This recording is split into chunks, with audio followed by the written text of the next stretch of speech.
Antes de Daenerys Targaryen queimar cidades em uma fantasia, Olga de Kiev queimou aldeias inteiras, de verdade. Nenhum dragão. Nenhuma magia. Apenas fogo. Fogo de verdade. E fúria que nenhuma coroa poderia arrefecer. O nome dela era Olga. Ela governou a terra que agora chamamos de Ucrânia, séculos antes de reis serem coroados na Inglaterra e muito antes de Joana d'Arc ouvir vozes. Ela não foi feita para governar. Ela não foi feita para sobreviver. Mas ela fez ambos, e mais. Ela transformou a dor em poder. Ela transformou o insulto em império. E quando uma tribo assassinou seu marido, eles esperavam que ela chorasse. Em vez disso, ela sorriu. E perguntou-lhes educadamente: vocês virão novamente, com uma segunda oferta? Aquele sorriso se tornaria uma lenda. E um aviso. Aconteceu no século X. Uma época brutal. Um mundo ainda governado pela lâmina e pelo suborno. O Rus de Kiev, o estado eslavo oriental que outrora se estendia do Mar Negro ao Báltico, estava apenas começando a se definir. E no coração deste futuro reino estava uma viúva. Pequena em estatura. Fria em estratégia. Com um filho jovem demais para governar, inimigos ousados demais para esperar. Eles a chamavam de Princesa Olga. Mas não se engane, ela não era uma realeza passiva. Ela era um furacão com uma coroa. Você já ouviu falar de rainhas que conquistaram pelo casamento? Você já ouviu falar de santos que lideraram pela fé?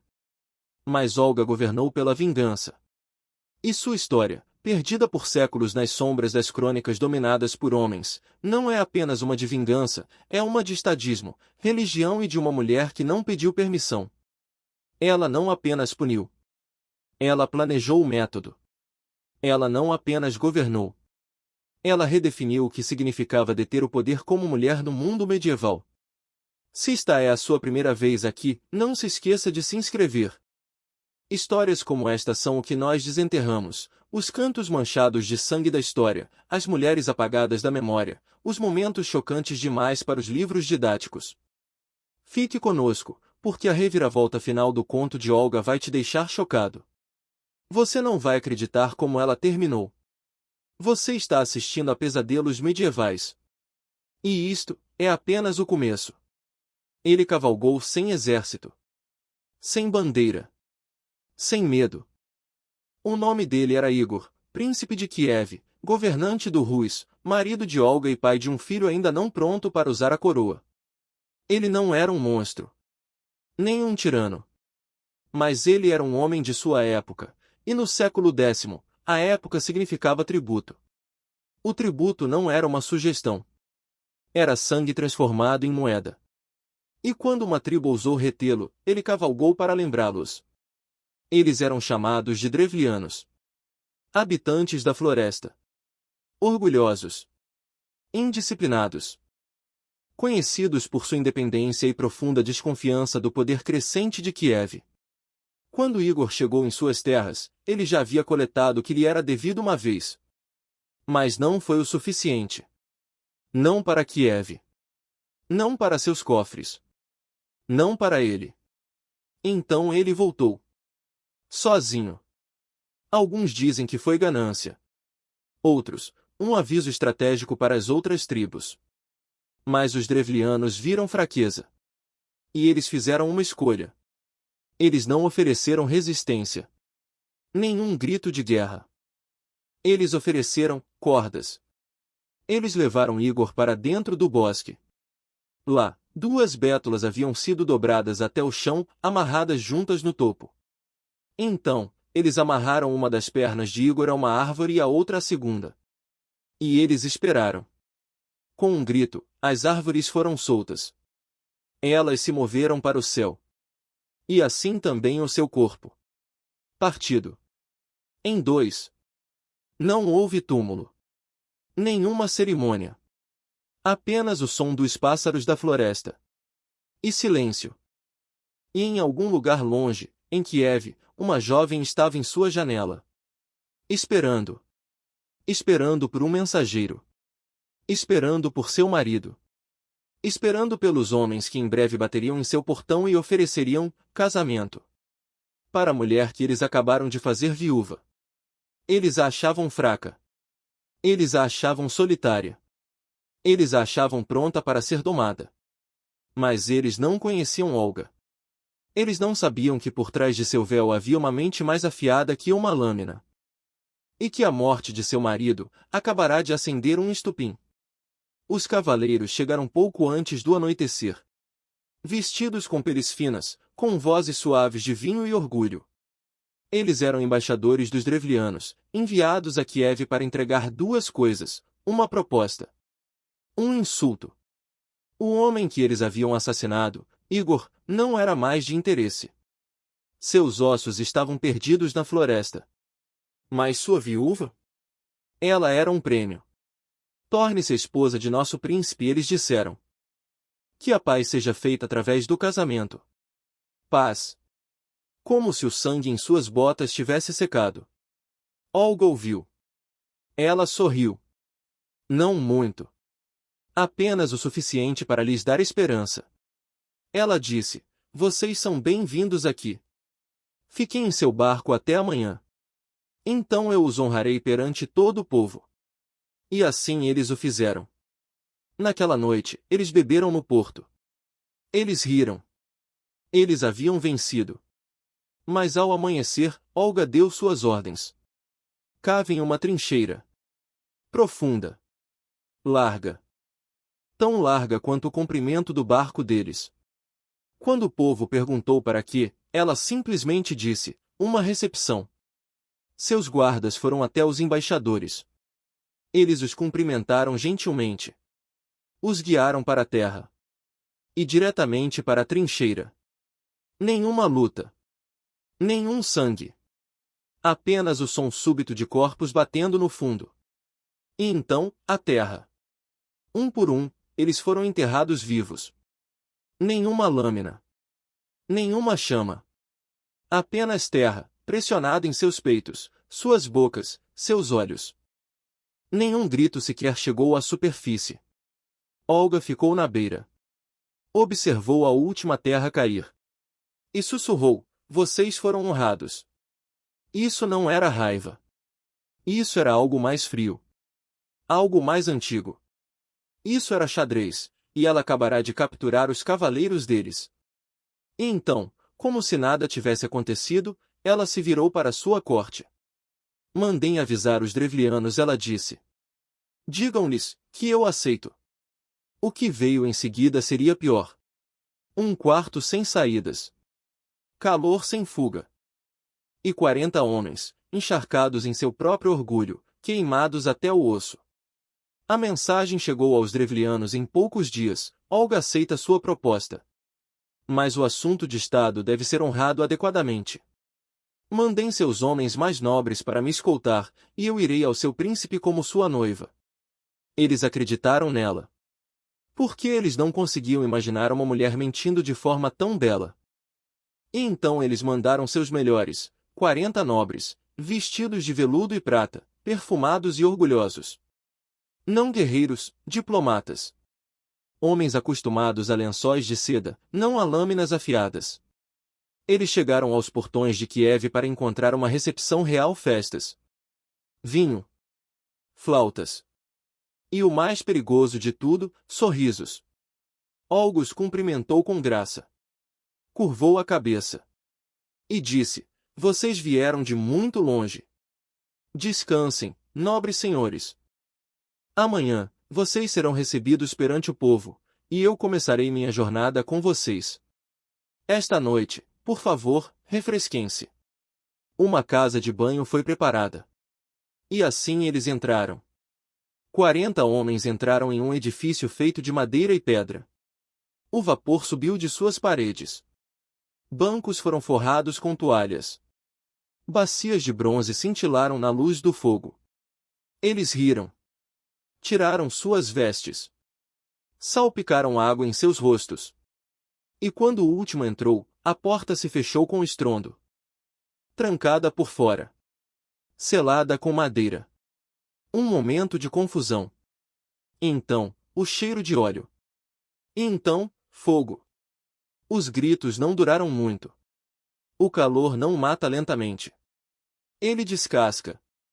A casa de banho se tornou uma fornalha. Um túmulo sem pedra. Lá fora, Olga ficou imóvel, observando a fumaça se enrolar pelas árvores. Sem falar. Sem piscar. Somente quando o teto desabou ela falou: agora, eu mesma visitarei os Drevlianos. Isto não foi o fim.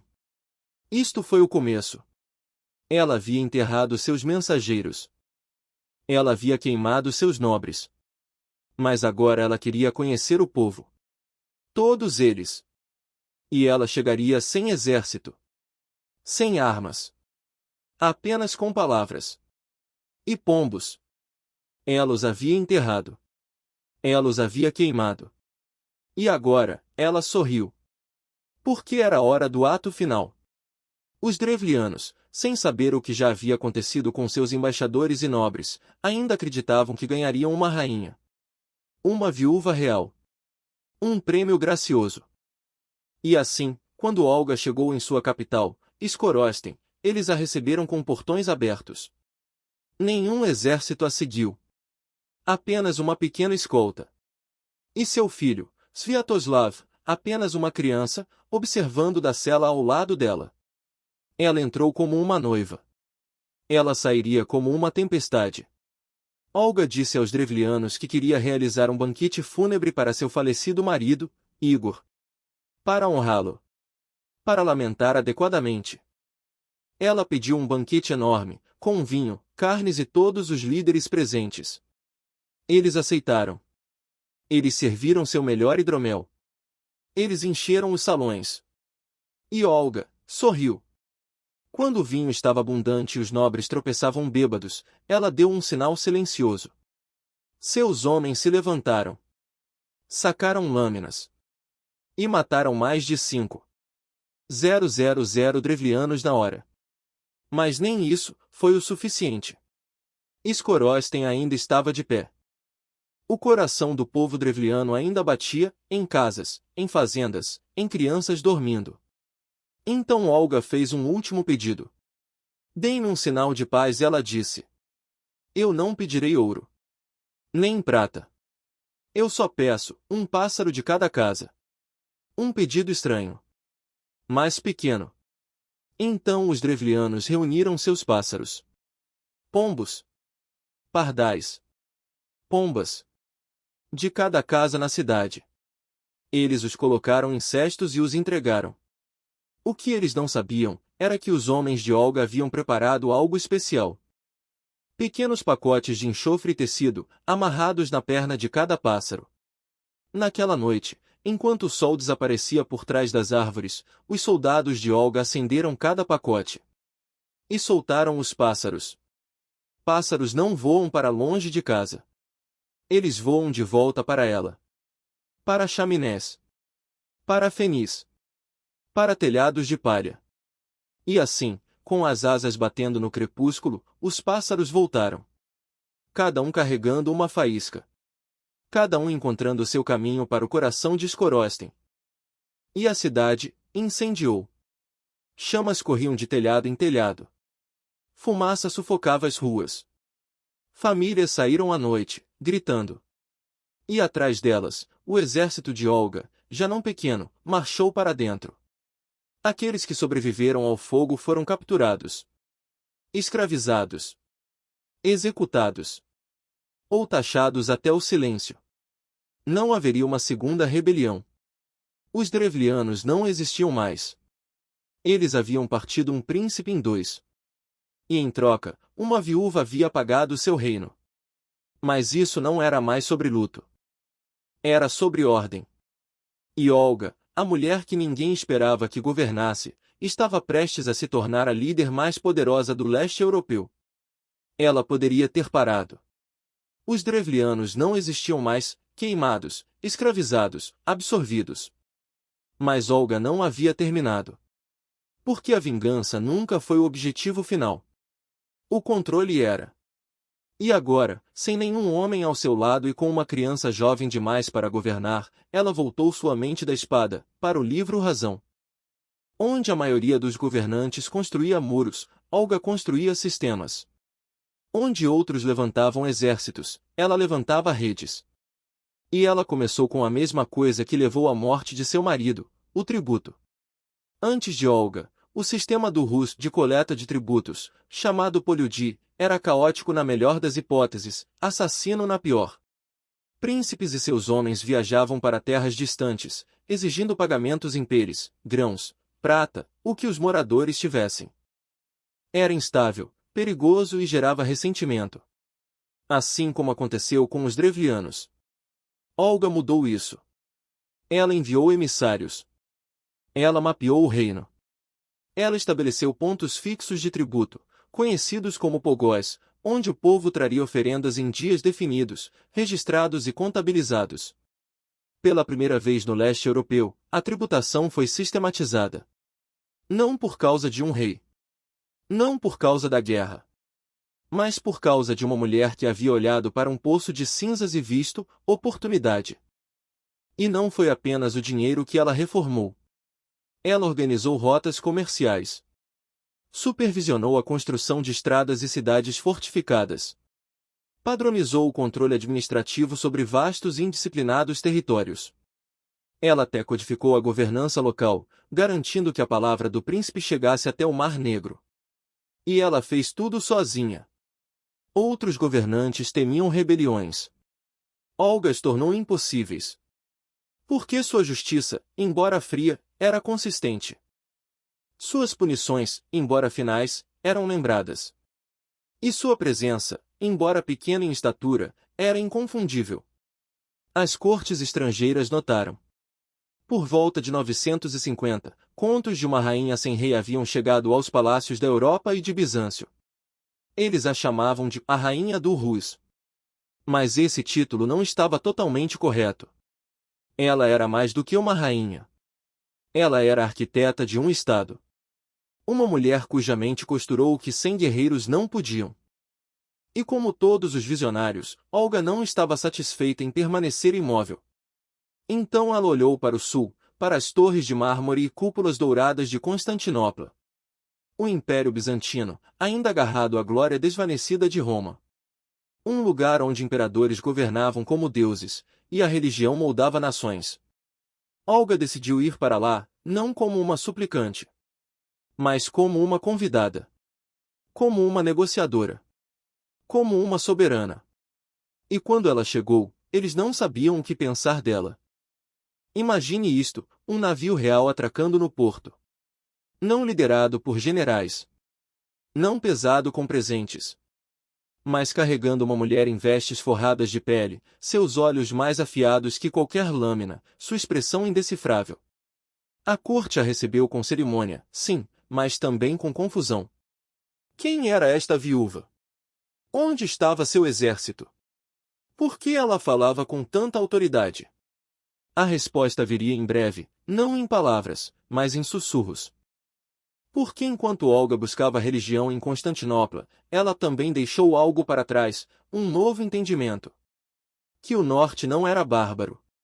Que Kiev não era um lugar esquecido. E que as mulheres, sob as condições certas, podiam ser mais espertas que os imperadores. Mas algo mais aconteceu em Constantinopla.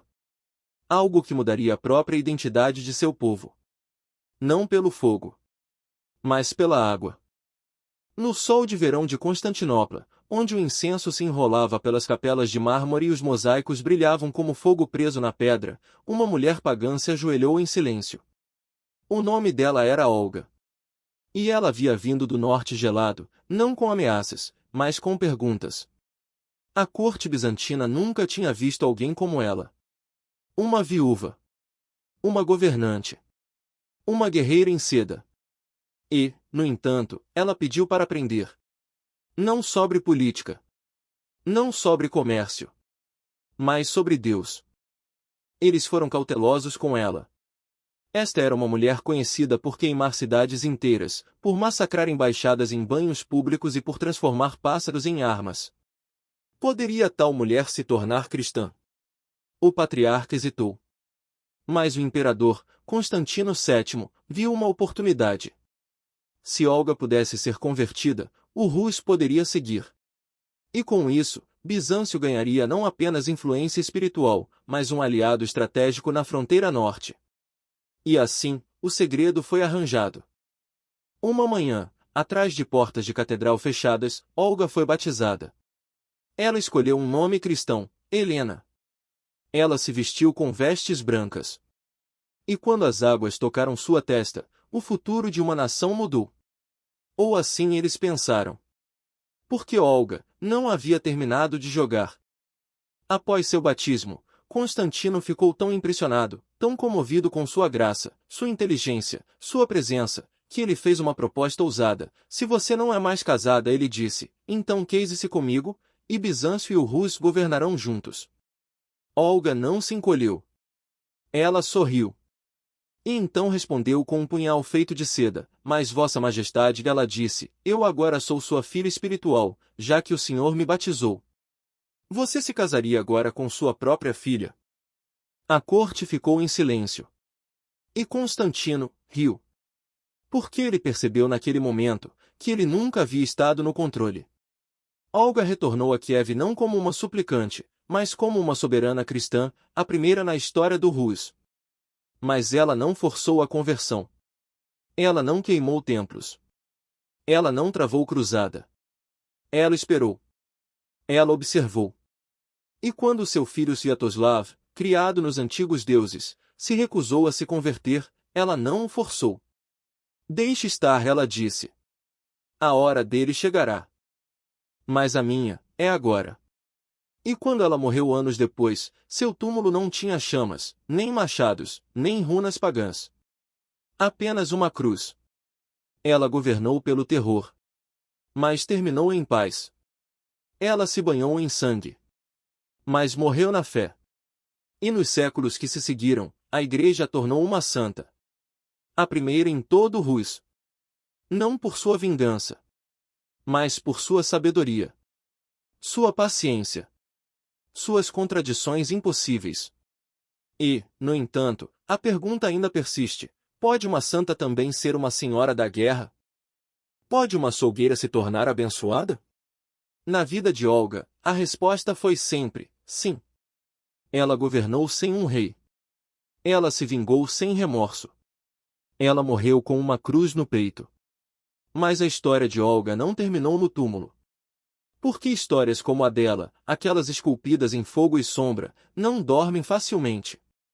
Elas sussurram. Elas persistem. Elas assombram.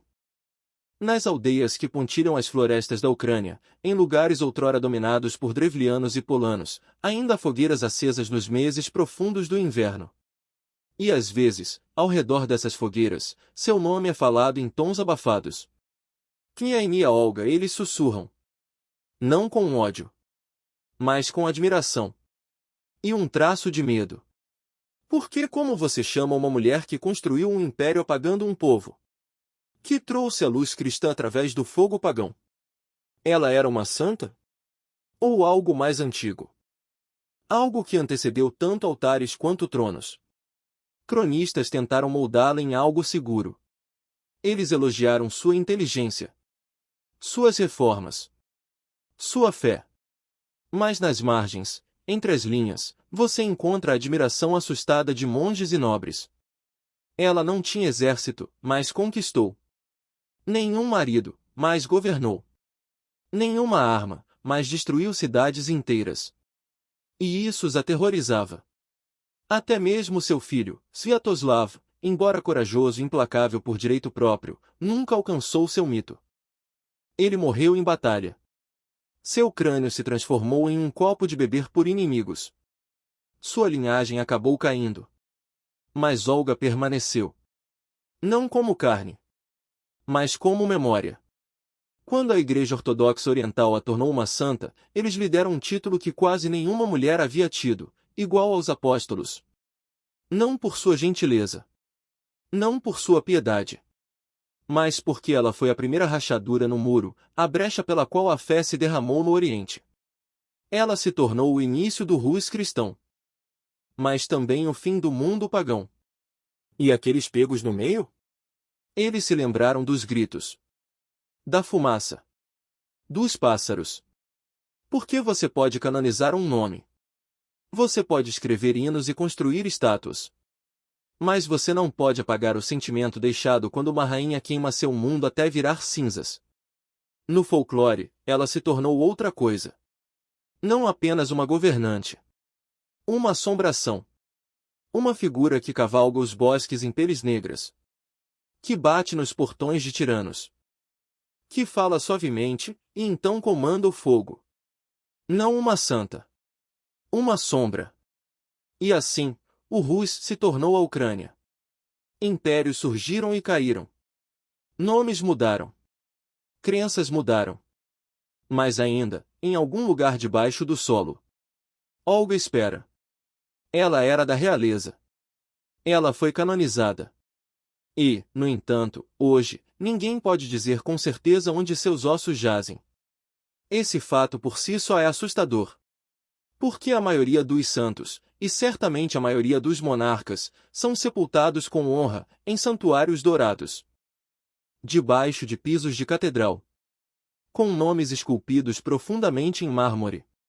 Mas Olga, que governou o Rus e forjou seu caminho para o cristianismo, não tem tal certeza. Apenas ecos.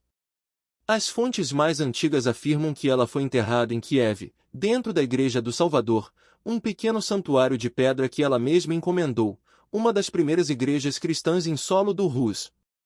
Lá, debaixo de um altar modesto, seu corpo foi posto para descansar. Não com joias, mas com uma cruz. E por um tempo, peregrinos vieram. Eles sussurravam orações perto de seu túmulo. Eles deixavam flores. Alguns até afirmavam milagres. Mas então veio a guerra. O fogo. E o tempo. Em 1240, Kiev caiu para os mongóis. Templos se estilhaçaram. Muros queimaram. A Igreja do Salvador foi arrasada. E com ela, os restos de Olga desapareceram. Nenhum túmulo marcou o local. Nenhuma relíquia sobreviveu. Seus ossos, se é que sobreviveram, foram espalhados em cinzas e escombros.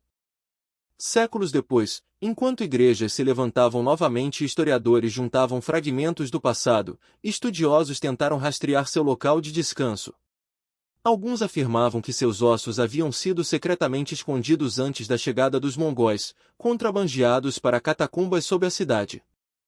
Outros acreditam que eles foram sepultados novamente, possivelmente dentro da lavra de Kiev-Pechers, o antigo mosteiro onde santos e mártires dormem em corredores de pedra iluminados por lamparinas a óleo.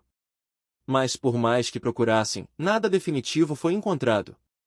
No século XVIII, padres afirmaram ter descoberto uma relíquia, um fragmento de tecido, supostamente envolvendo seu corpo. Mas até isso é contestado.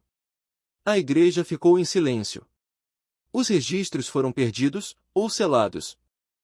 E assim, a mulher que governou com fogo, batizou uma nação e foi nomeada igual aos apóstolos, desapareceu. Ou será que não? Algumas tradições folclóricas falam dela ainda andando, não como um fantasma, mas como uma guardiã.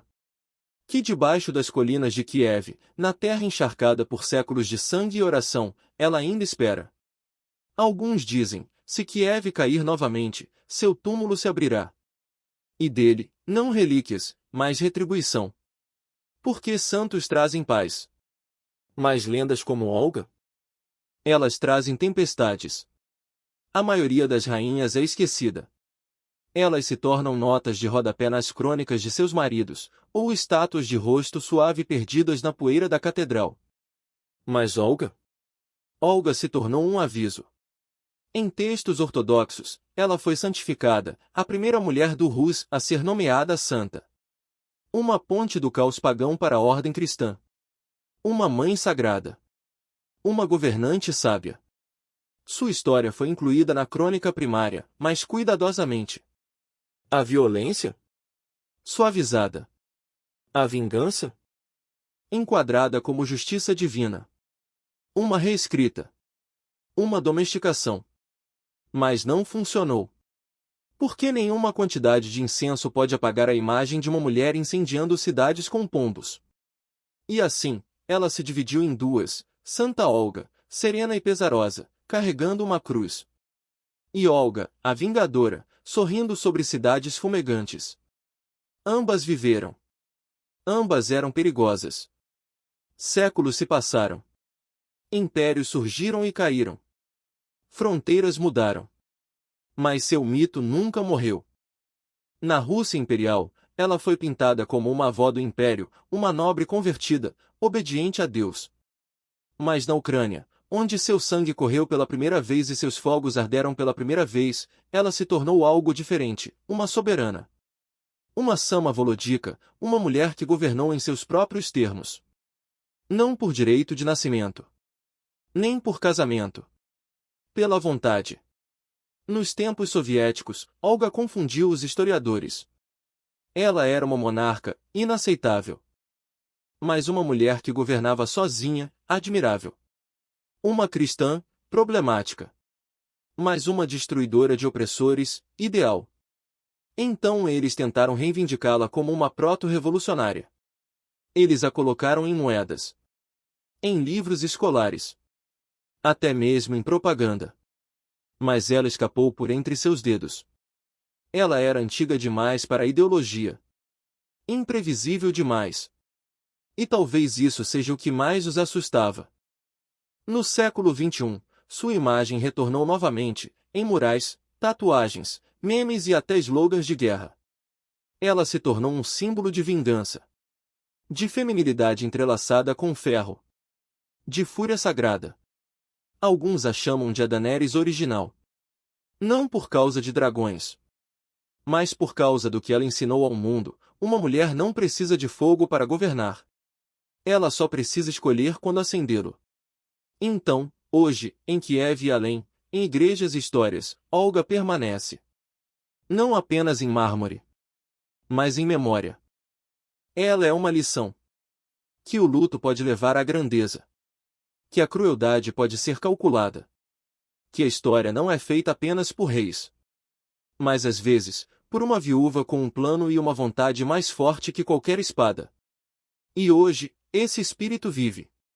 Nos defensores da Ucrânia, que enfrentam uma nova horda, não das florestas de Dereva, mas do leste.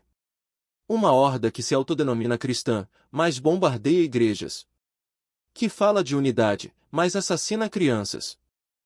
Que teme uma nação porque ela se lembra de quem é. Mas o sangue de Olga ainda flui. Em cada trincheira mantida com as mãos nuas. Em cada palavra de verdade dita através do fogo. Em cada aldeia que se recusa a se ajoelhar. Porque o povo da Ucrânia, como sua rainha antes deles, não implora. Eles não se curvam. Eles revidam com fogo. E assim como Olga uma vez iluminou a noite com pombos e vingança, hoje, o mundo observa uma nova geração se levantar contra a escuridão, com coragem, clareza e uma alma inquebrável. Slava Ukraini. E que o passado nunca pare de falar. Não em silêncio. Não em pedra. Mas em chamas. E em verdade. Para sempre. Você acabou de testemunhar o legado de uma das governantes mais aterrorizantes, brilhantes e impossíveis da Idade Média. Esta foi a história de Olga, a santa que queimou um reino vivo. O que você pensa?